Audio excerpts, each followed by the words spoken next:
Chris कायल, sniper दुनिया का अर्जुन।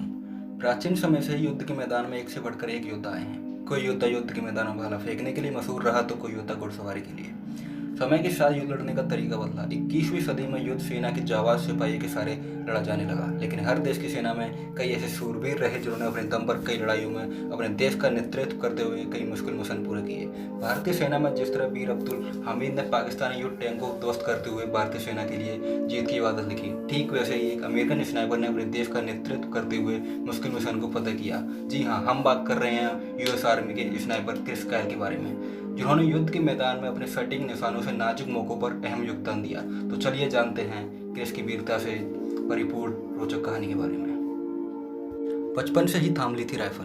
अब तक के इतिहास में यूएस आर्मी के सबसे घातक स्नाइपर में शामिल किए जाने वाले क्रिस कायल का जन्म सन 1974 में अमेरिका के टेक्सास में हुआ था। कम लोग ही जानते होंगे कि क्रिस कायल का पूरा नाम क्रिस्टोफर स्कॉट कायल था। यूएस आर्मी ज्वाइन करने के बाद उन्हें क्रिस कायल के नाम से जाना गया, बल्कि इसी नाम से वह यूएस आर्मी के सबसे घातक स्नाइपर के नाम से मशहूर हुए। क्रिस अपनी 8 साल की उम्र तक आम बच्चों की तरह ही थे। 8 साल की उम्र के बाद उनके जीवन में बदलाव आया जब उनके पिता ने उन्हें खेलने के लिए एक राइफल ला कर दी। उस राइफल की क्षमता इतनी थी कि जिससे पक्षियों एवं छोटे जानवरों का शिकार किया जा सकता था। बस फिर क्या था, क्रिस अपने भाई के साथ इस राइफल को लेकर जगह जगह घूमा करते थे। बस यहीं से क्रिस को निशानेबाजी का शौक सवार हुआ, और यह शौक यूएस आर्मी में एक स्नाइपर के पद पर तैनाती मिलने के बाद ही खत्म हुआ। आर्मी में भर्ती होने का जुनून। बचपन से ही क्रिस कायल ने अपनी निशानेबाजी से सबको प्रभावित किया था, लेकिन आगे की पढ़ाई के चलते वह अपनी निशानेबाजी के शौक को आगे नहीं बढ़ा पाए। लेकिन क्रिस ने अपनी स्कूली पढ़ाई पूरी करने के बाद टेक्सास की अमेरिकन यूनिवर्सिटी में एग्रीकल्चर की पढ़ाई की।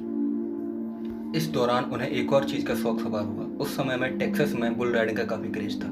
क्रिस ने इसमें भी अपना हाथ आजमाया और गुस्सैल बुल पर सवार होकर उस पर काबू पाया और लोगों की वाहवाही लूटने लगे। लेकिन एक दिन इसी प्रयास में वह अपना हाथ तोड़वा बैठे और इस खेल को हमेशा के लिए अलविदा कह दिया। पढ़ाई पूरी करने के बाद क्रिस ने कई कंपनियों में नौकरी की, लेकिन उनका मन तो जैसे कुछ अलग करने में था, जैसे वह बचपन में किया करते थे।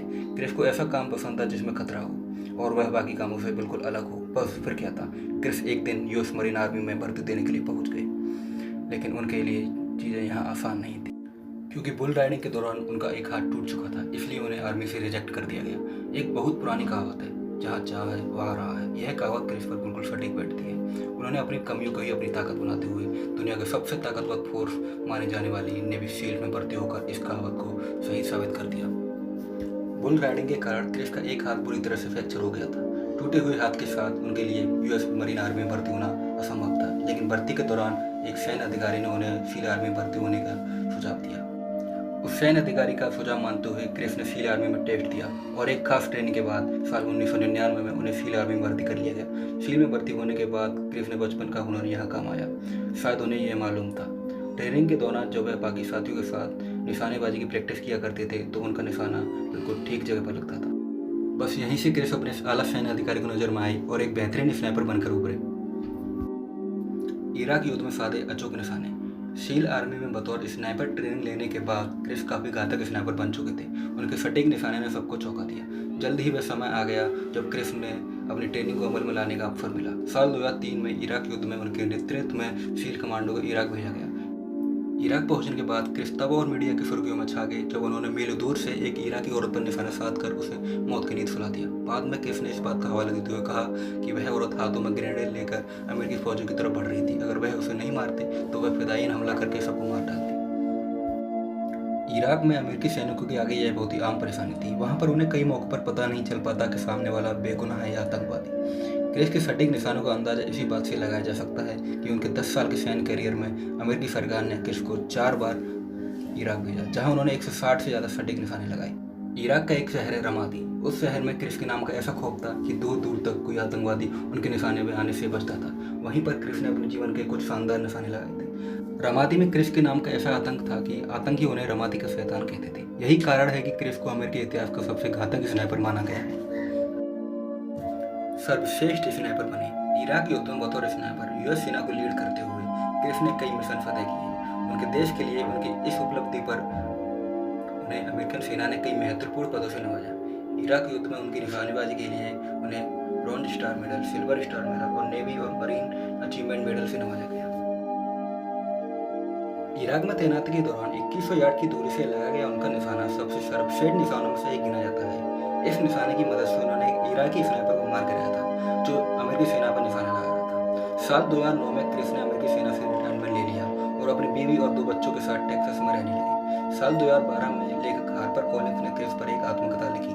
इस किताब को अमेरिकन स्नाइपर के नाम से जाना गया। इस किताब के जरिए क्रिस ने अपने स्नाइपर जीवन के बारे में खुल के बताया। 38 साल की उम्र में कह दिया दुनिया को अलविदा। अपने सटीक निशानों से मुमकिन मिशन को मुमकिन करने वाले इस अमेरिकन स्नाइपर ने मात्र 38 साल की उम्र में दुनिया को अलविदा कह दिया। जानकर हैरानी होगी कि अपने सैन्य कैरियर के दौरान अपने बंदूक के सटीक निशानों से दुश्मन को धराशायी करने वाले क्रिस खुद बंदूक की गोलियों का शिकार हो गए। अमेरिकी सेना में रहे एडी रूथ ने क्रिस कायल पर ताबड़तोड़ गोलियां चला दी। यह हादसा 2 जनवरी 2013 को हुआ जब यूएस आर्मी की शूटिंग रेंज में मानसिक रूप से बीमार एडी रूथ ने क्रिस और उनके साथी येड लिटिलफील्ड पर गोलियां बरसा दी थी। रूथ को बाद में पुलिस ने गिरफ्तार किया और कोर्ट ने उसे उम्र कैद की सजा सुनाई। क्रिस पर गोलियां चलाने वाला रूथ खुद यूएस आर्मी का हिस्सा था, लेकिन वह दिमागी रूप से कमजोर था। शूटिंग रेंज में जाने के दौरान उसने अपनी मानसिक बीमारी के चलते क्रिस और उनके साथी को मौत के घाट उतार दिया। क्रिस सेना में रिटायरमेंट के बाद मानसिक रोगियों को ट्रेनिंग देने की मदद करते थे। हमेशा अपने सटीक निशानों से दुश्मनों को मार गिराने वाले क्रिस अपने देश के नागरिक की गोलियों से मारे गए, जिसके बाद पूरे अमेरिका में शोक की लहर दौड़ गई। वहीं इस दुर्घटना के बाद एक सर्वश्रेष्ठ अमेरिकन स्नाइपर का दुखद अंत हो गया। क्रिस कायल के सेना में दिए गए सराहनीय योगदान को देखते हुए उन पर हॉलीवुड में एक फिल्म भी बनी। फिल्म का नाम अमेरिकन स्नाइपर रखा गया। 2 घंटे 13 मिनट की इस फिल्म में क्रिस के इराक मिशन और उनका सैन्य सफर दिखा गया, जिसे लोगों ने काफी सराहा। क्रिस का जीवन बाकी बेहद रोचक रहा। इराक में जहां अमेरिकी सैनिकों की हालत खराब हो जाया करती थी, वहां क्रिस ने अपने नाम का परचम ऐसे लहराया कि आज भी लोग उसे याद करते हैं। यूं तो स्नाइपर जमाने में बहुत आए, मगर क्रिस कायल जैसा प्रसिद्ध कोई और ना हो सका।